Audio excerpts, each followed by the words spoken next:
পর কিছু কোন কোন সমাজে দাফন উপলক্ষে খাওয়া দাওয়ার অনুষ্ঠানের আয়োজন করা হয় এবং কোথাও কোথাও দেখা যায় মাইয়াতকে কবরে শোয়ানোর পর মিষ্টি বিতরণ করা হয়।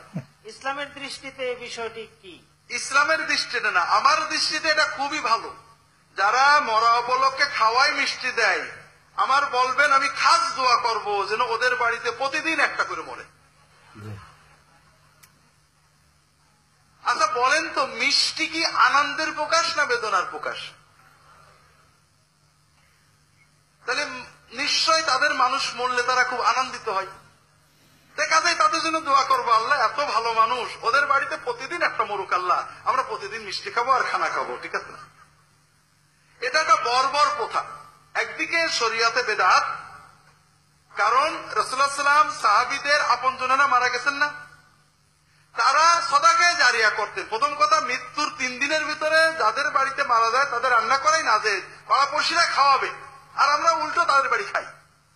2 নম্বর হলো যে মরা উপলক্ষে খানা খাওয়ালে মাইয়াত সওয়াব পাবে। সাহাবীরা তাবেঈনরা করেননি, বলেননি। রাসূলুল্লাহ সাল্লাল্লাহু আলাইহি ওয়াসাল্লাম বলেছেন সদাকায়ে জারিয়া করতে।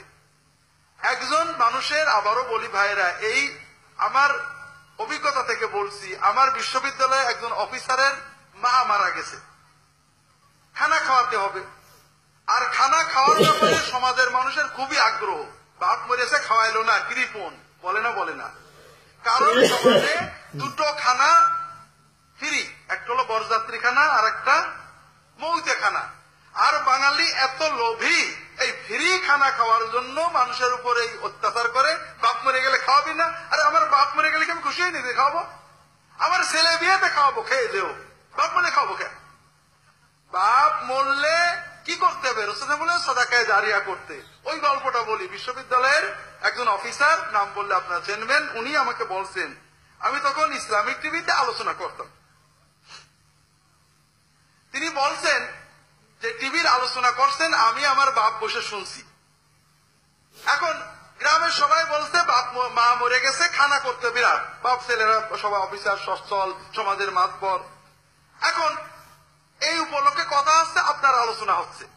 তা আমি ওই আলোচনায় বলছিলাম যে আপনি 2 লক্ষ টাকা 1 লক্ষ টাকা খরচ করে খাওয়ালেন, প্রথমত নবীর তরিকার খেলাফ সওয়াব হবে না। দ্বিতীয়ত আপনি খাওয়ালেন বেঈমান, বেনামাজি, বেরোজাদার, সন্ত্রাসী, এদের খাওয়ালেন যারা দিনের ভিতরে 100 বার ইসলামের নবীর নামে খারাপ কথা বলে, তারাই তো বেশি খায় নাকি? সওয়াব হবে না গুনাহ হবে? গুনাহ হলো। এরপরে কিছু গরিব, মিসকিন, এতিম, দিনদার, আল্লাহওয়ালা, আলেম, তালবে ইলম, এতিম খায়, ওদের উপরে জুলুম হয়। বড় বড় গোশতের মালসা, দইয়ের হাড়ি চলে যায় ওইদিকে, ওরা পাশ পেতে বসে থাকে। সওয়াব হলো না গুনাহ হলো? তাহলে 1 লাখ টাকা দিয়ে আপনি 90,000 টাকার গুনাহ করলেন, খুব বেশি হলো 10,000 টাকা সওয়াব হলো।